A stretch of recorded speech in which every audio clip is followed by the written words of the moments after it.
Rencontre avec ces entreprises qui surfent sur la campagne présidentielle.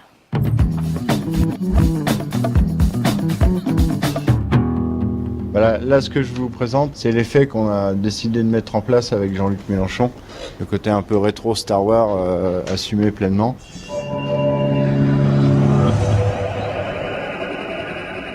Et donc là, il est arrivé sur scène. Voilà, exactement. Il claquait des doigts, l'effet se mettait en place et il était à Paris. Et soudain, Jean-Luc Mélenchon fut le candidat à frapper les esprits avec son apparition par hologramme dans 2 meetings différents. Et il remettra ça mardi prochain avec un meeting géant dans pas moins de 7 villes, coût moins de 300 000 €.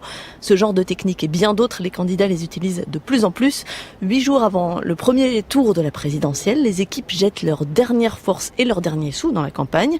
Pour le plus grand bonheur d'entreprises innovantes, elles proposent aux partis des outils pour gagner quelques points et connaissent un pic d'activité grâce à ce contexte électoral. Anna Le Cerf est allée rencontrer quelques-unes de ces sociétés. Sébastien Misamon, donc je suis directeur artistique chez Adrenaline. Adrenaline, c'est un studio de création digitale qui va travailler surtout l'hologramme. C'est la première fois que vous travaillez avec un homme politique ? Oui, c'est la première fois. Oui. On a eu autant de plaisir qu'avec Stromae ou Renaud.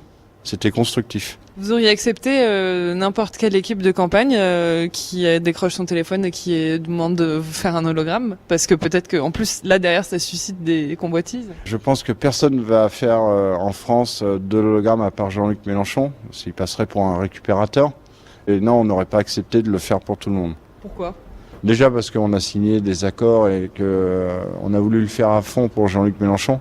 Et nous, on a pris le choix de le faire pour lui jusqu'au présidentiel, donc voilà. Ça coûte combien de faire un hologramme par vous en 15 jours pour un meeting comme ça ?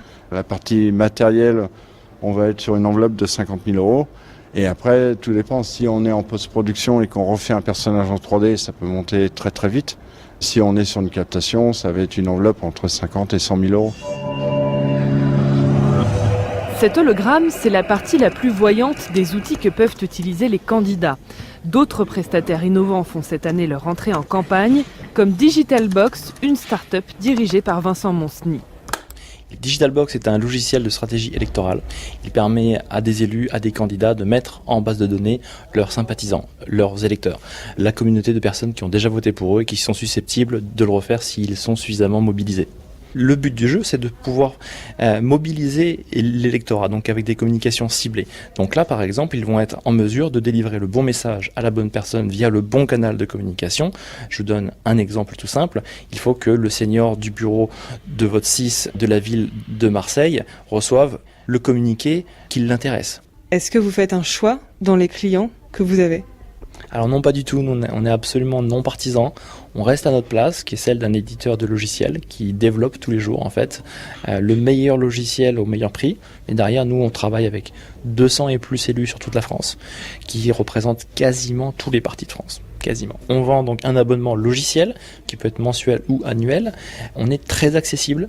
On commence à partir de 19 € par mois jusqu'à, ça peut être plusieurs milliers ou quelques dizaines de milliers d'euros après, ça dépend. Tout est conditionné au nombre de données que vous avez dans la base. Le produit est le même pour tous, que vous soyez conseiller municipal d'une petite ville ou que vous soyez un candidat à la présidentielle, vous avez les mêmes fonctionnalités. Par contre, ce qui diffère, c'est le nombre de données dans la base. Il y a 10 ans, on aurait créé un outil très cher pour 3 candidats. Aujourd'hui, avec la convergence du cloud et du big data, on est capable de faire un outil très peu cher que l'on vend à tout le monde. Alors, est-ce que vous pouvez me dire un peu où on est, à quoi ça ressemble et qu'est-ce qui se passe ? Là, vous êtes chez nous, donc quand on est une start-up, faut avoir l'air d'une start-up et donc en effet, on a un open space. Ce que vous avez ici, c'est l'équipe qui travaille pour nos clients entreprises. Ceux qui sont là et qui sont dans la salle de réunion, c'est tous les gens qui travaillent sur les élections françaises 2017, donc à la fois pour les présidentielles et pour les législatives. En haut, c'est l'équipe de data scientists, donc les statisticiens qui font vraiment le travail sur la donnée. Et en bas, c'est les développeurs informatiques, donc ceux qui construisent 50+1, le logiciel qui va être directement utilisé par les clients. Donc du coup, en fait, nous là, ce qu'on fait, c'est qu'on va dans un café parce que c'est trop petit ici, en gros.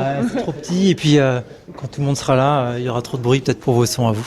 Ok, bon on y va. 11e arrondissement de Paris, chez Liéger-Müller-Ponce. Une start-up qui compte une vingtaine de salariés, quand Digital Box n'en compte que 8. Ici, l'offre est plus large et plus chère. Les plus gros contrats s'élèvent à quelques centaines de milliers d'euros. Ils se sont fait connaître pour avoir organisé la campagne de porte-à-porte d'Emmanuel Macron.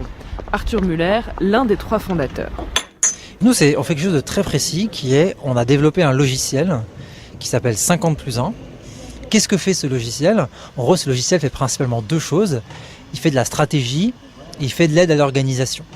Si vous voulez, c'est un peu comme si vous payiez un sondage plus un directeur de campagne 2.0 pour organiser votre campagne électorale, par exemple, sur une élection législative, sur votre circonscription, si vous êtes candidat aux élections législatives. Vraiment, le cœur de notre logiciel, et en ça on est complètement unique en Europe, c'est en effet tout un travail sur les données.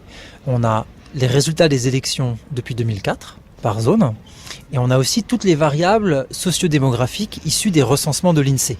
L'âge, le revenu, le taux de chômage, est-ce que les gens ont des enfants, pas des enfants, le niveau de diplôme, etc.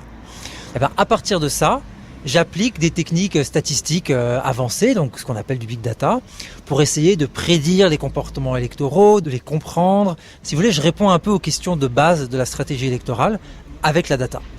En gros, on pense que le type de campagne qu'on propose, c'est quelque chose qui peut vous faire gagner quelques points lors d'une élection. Plus 2, plus 3, plus 4, plus 5, à peu près l'ordre de grandeur si vous voulez, c'est ça. Donc, si vous avez 10 points de retard pour un scrutin, c'est pas avec ça que vous allez renverser complètement la situation. Il y a pas de miracle, mais néanmoins, ça peut faire la différence dans une élection resserrée.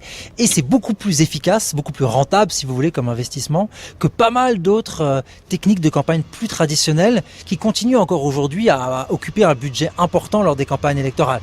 Je sais pas moi, le collage des affiches, l'organisation de meetings géants, la distribution de tracts et tout. Pas mal d'activités traditionnelles, si on veut, qui ont un retour sur investissement, si on peut se permettre de parler comme ça, qui est bien moins élevé que ce que nous on propose. Anaïs Tevio, maîtresse de conférence à l'Université catholique de l'Ouest. Alors il y a des travaux qui sont souvent issus des personnes qui les vendent, qui montrent qu'il y a une certaine efficacité des data. Après, ça suffit pas pour gagner une campagne électorale. On l'a bien vu, Hillary Clinton, elle a énormément investi dans les bases de données à une échelle qui est pas du tout la même qu'en France. Et c'est pas pour ça qu'elle a gagné. Elle avait une armée de data analystes et pourtant elle a perdu. Donc ça suffit pas pour gagner une campagne électorale, mais aujourd'hui c'est devenu un impératif, un obligatoire de campagne. Et c'est vrai qu'en France, inspiré du modèle américain, on a des agences de conseil en stratégie électorale qui se sont créées et qui mettent en avant cette idée d'un usage des data efficaces pour gagner la campagne. Et ce sont les premiers promoteurs de cette idée que ça serait efficace. Mais c'est certain que ça ne suffit pas. Entre 2007 et 2012, le budget accordé au numérique pendant la campagne présidentielle est passé de près de 2 500 000 euros à 4 millions sur l'ensemble des candidats. Et ce sera sans doute encore plus élevé en 2017. Une progression que relativise Eve Zuckerman, militante de la campagne de Barack Obama en 2008 et chargée du numérique de la campagne d'Alain Juppé pendant les primaires. Il faut faire attention à ne pas confondre le grand nombre d'innovations et de créativité qu'on voit juste en période électorale avec une tendance de long terme. Si on regarde les partis, et là je vais devoir me tourner vers les partis traditionnels, les Républicains ou le PS par exemple, on est encore aujourd'hui dans des approches très classiques. Il n'y a pas eu une révolution ou une transformation de la manière de faire à l'intérieur des institutions qui sont là à long terme. Après, c'est une autre question de voir quelle va être la recomposition du paysage politique et est-ce qu'elle sera faite majoritairement par des acteurs qui sont nés du numérique. Et là, je pense notamment à France Insoumise de Jean-Luc Mélenchon et En Marche d'Emmanuel Macron, qui sont nés du numérique, qui sont nés, en l'occurrence pour Macron, du porte-à-porte assisté par le numérique, et pour Mélenchon qui est vraiment basé sur cette idée de bottom-up, de donnons le pouvoir aux gens pour nous aider dans notre mission, qui vient totalement de ce que fait Bernie Sanders. Et il pousse vraiment, c'est assez impressionnant ce qu'ils font sur le numérique, à voir comment le paysage politique se recompose et réagit. pour savoir si c'est vraiment une tendance qui s'inscrit dans le long terme. Mais de ce que je sais de ceux qui font des campagnes depuis très longtemps, c'est pas parce que on a une bonne dose de créativité et d'inventivité juste cette année qu'il faut penser que la transformation numérique de la politique est faite. Quand la campagne électorale fait s'épanouir les entreprises, c'était le reportage d'Anna Le Cerf.